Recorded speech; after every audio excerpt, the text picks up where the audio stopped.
Ibinintang kay dating Chief Inspector Amores ng PNP ang naganap ng pagsunog. Matapos ang paglilitis, si Amores ay napatunayan nagkasala at nahatulan ng bitay.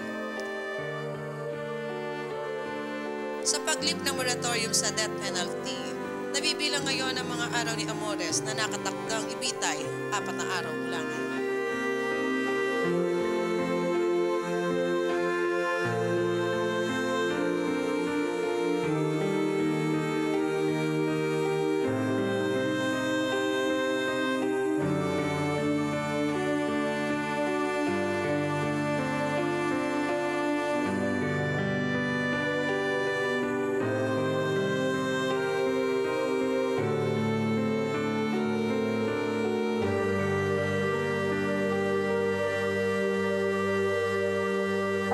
Execution for former Chief Inspector Amores is only possible if the President grants him a reprieve.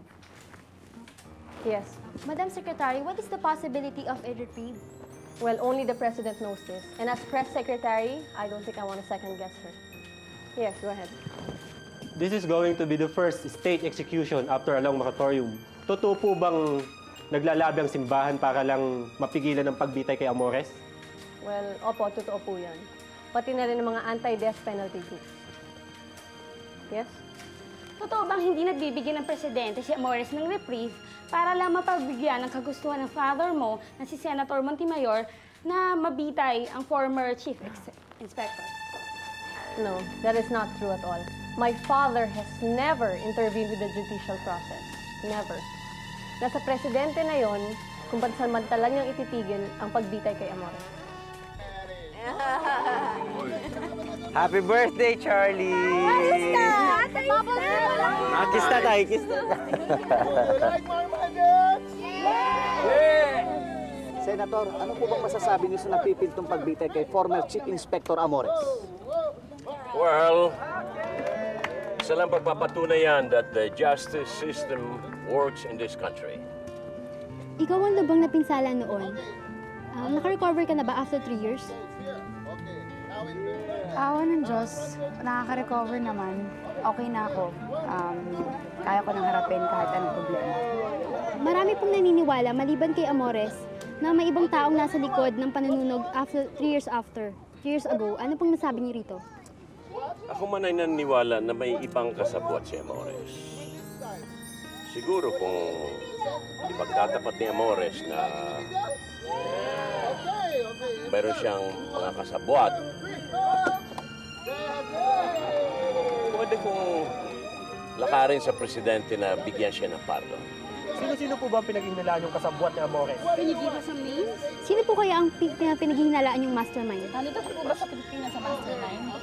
Excuse me, kailangan na huwin ng apo niya si Daddy. Thank you po, sir. Excuse me. Hindi ka totoong pare. Patunay lang yan kung gaano kalawak ang koneksyon ni Alberto. Hinihiling mo na magkaroon ka ng sariling mong pare. Ang pagkakaalam ng warden, ako si Father Nieto ang hinihingi mo. Ano gusto pa sabi sa akin ni Alberto? Tagal-tagal ko nang hinihintay yung pardon at sabi niya siya ang bahala. O ngayon, ibibitay na ako sa Miyerkules.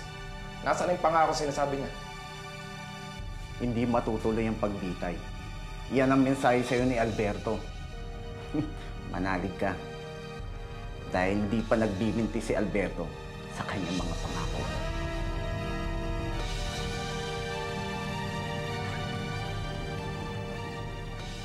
Akala ko ba tumigil ka sa pag-inom?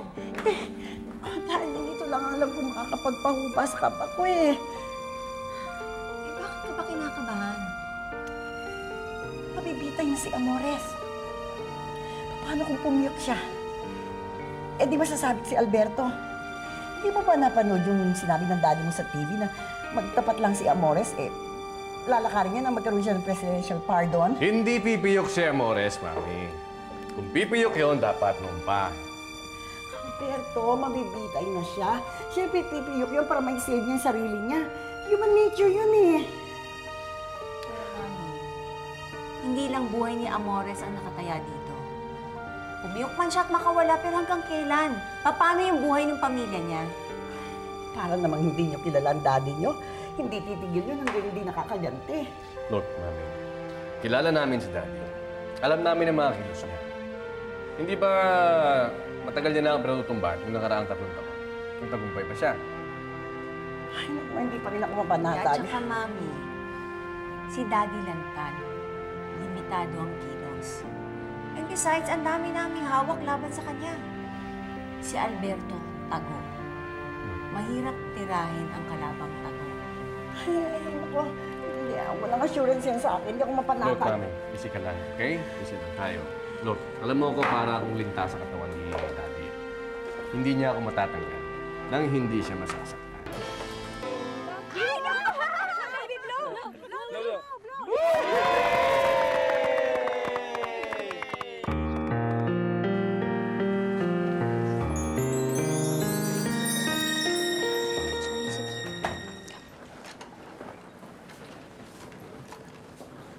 Lumalaki ho yung puso ng bata.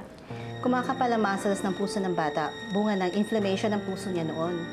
Nanganganib po ba ang buhay niya? Hindi naman, basta ma-manage ng tama ang kanyang kondisyon. May epekto ho ba yung sakit niya dun sa... parang mabagal kasi yung paglaki niya eh. Binibigyan naman namin siya ng mga vitamins, pero hindi siya masyadong tumataba. Tapos yun nga, mabagal yung pagtangkad niya. Wala. 3 years old pa lang naman siya eh. Iba-iba naman ang rate of development ng mga bata. Huwag ka mag-alala. Okay. 5 milyong piso para patayin si Alberto. Senator, yun ang hinihingi ng ating bagong contact. Dahil hindi daw madaling mababangga si Alberto sa dami ng mga armadong kasama niya.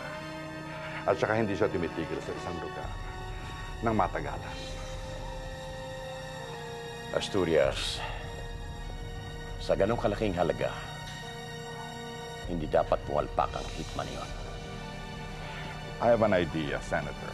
Bakit hindi na lang natin idaan sa PNP? Total, Alberto is a wanted man. Sabihin natin buhay siya. Sa ganong paraan, biglang aandar na ang makinarya ng pulisya. This is going to be messy. Hawak ni Alberto ang mga secret documents laban sa akin. Pwede niya akong buwaltahan. Sa dami ng mga pulis na nakurat ni Alberto, kagad siyang matitimbrehan ng mga ito. That's yun ang naisip ko at the moment. Asturias, hindi na kasi gumagana ang kokote mo. I want it done this way. Kontakin mo ang mga tao who deals with Alberto. Kung hindi natin siya matitira mula sa labas, titirahin natin siya mula sa loob. Congratulations! And more power.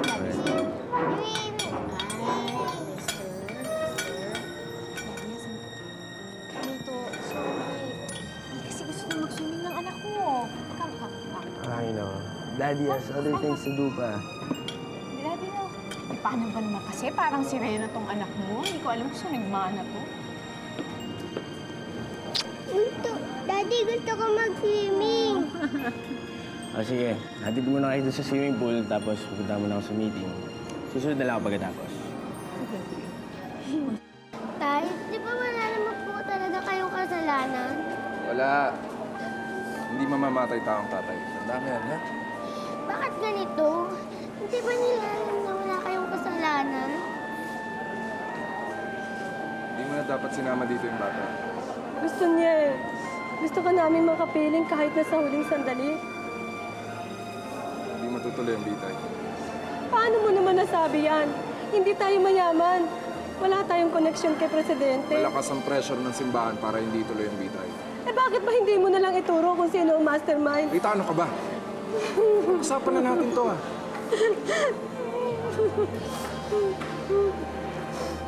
Huwag na kayo umiyak. Umiina yung loob ko pag nakikita ko kayong umiiyak, eh. Ay! Hello, Senator. Mr. Junicio. Sit down. Thank you.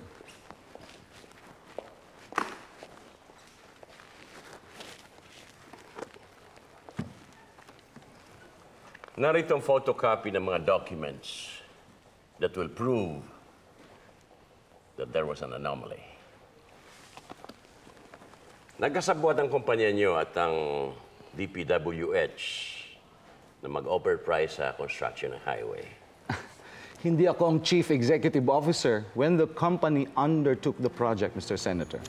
Granted. But you're here as a representative of your company, aren't you? Yes, but mali po ang interpretasyon ninyo of the facts, Mr. Senator. Mali. Well, malalaman natin kung mali kapag isinama ko ito sa aking privilege speech sa Senado. Huwag naman po sanang humantong sa ganoon, Mr. Senator. Well, kung ayaw ng kumpanya niyong humantong sa ganito, gumawa kayo ng paraan. Handa kaming gumawa ng paraan, Mr. Senator. Good. That's what I consider a corporate social responsibility. Would you like a drink?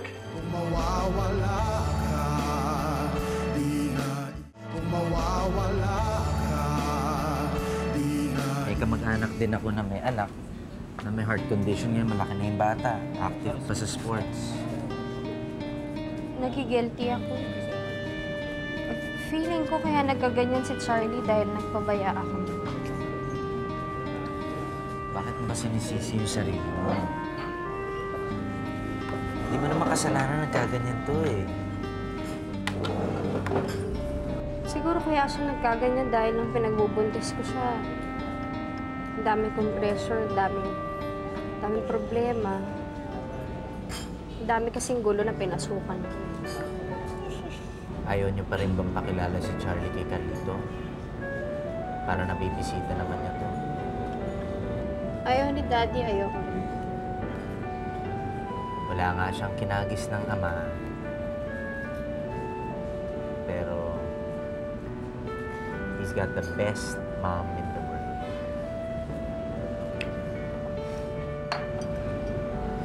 So sa kanila, hindi lang ako kaibigan. Para na rin ako kamag-anak.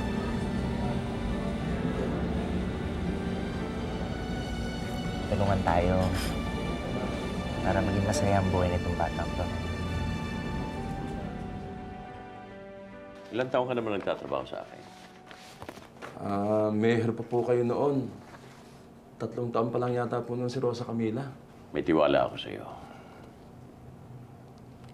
Lalo na sa pera, pinagkakatiwalaan kita. Sir, may nagawa po ba akong kasalanan? Wala. Kaya nga gusto kita.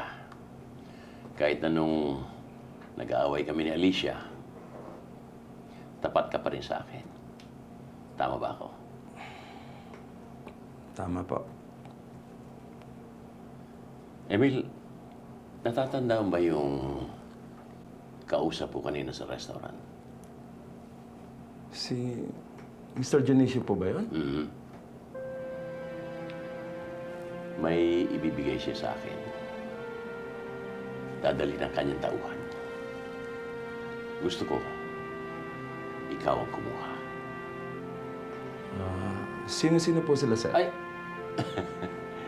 Hindi mo na kailangan malaman pa.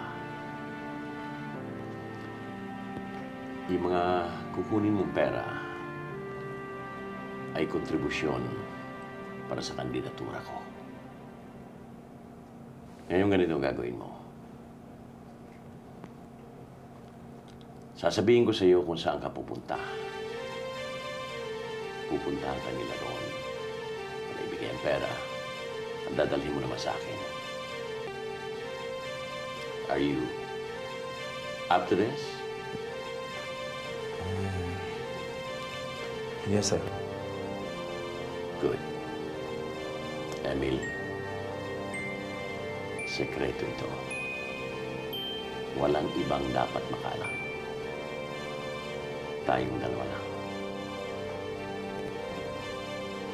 Yes, sir. Mawawala ka, di na iibig pa. Kung mawawala ka, di na iibig pa. Dadaanan ba kita mamayang alas 6?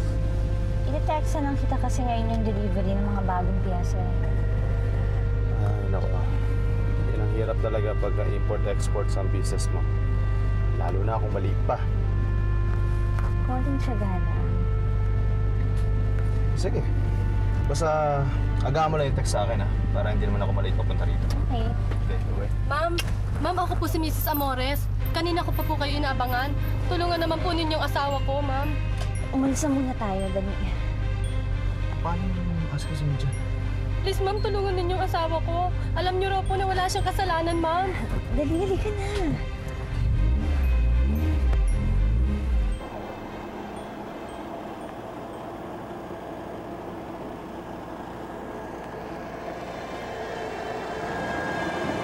Isi Pemante. Ito yung marikit.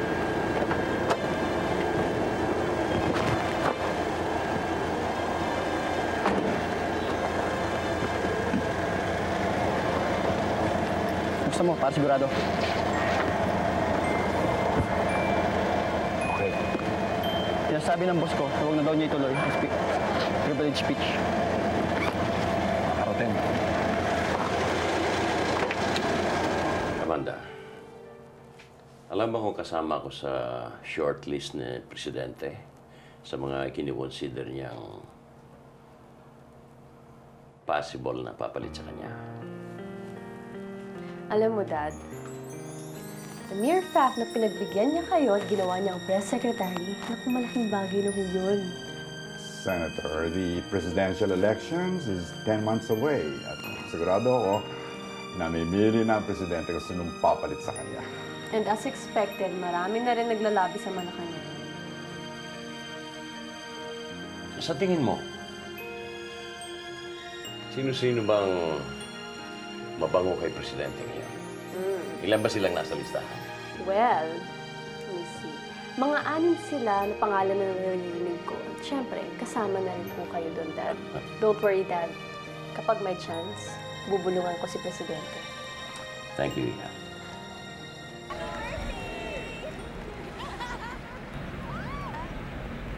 Bakit ka meron yan? May mga tauhan tayo, Mami. Ano siya? Buhay Reyna ngayon. Laki-laki ng bahay. Laki ng bakuran. Talagang ginagasasan sila, Daddy. Lapak na yan. Paubos na ang pera ni Leandro.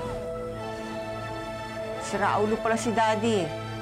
Wala na nga siyang pera, ginagasasan pa yung mag-inang yan. Eh, ganyan si Leandro. Ayaw magpahalatang pabaksak na.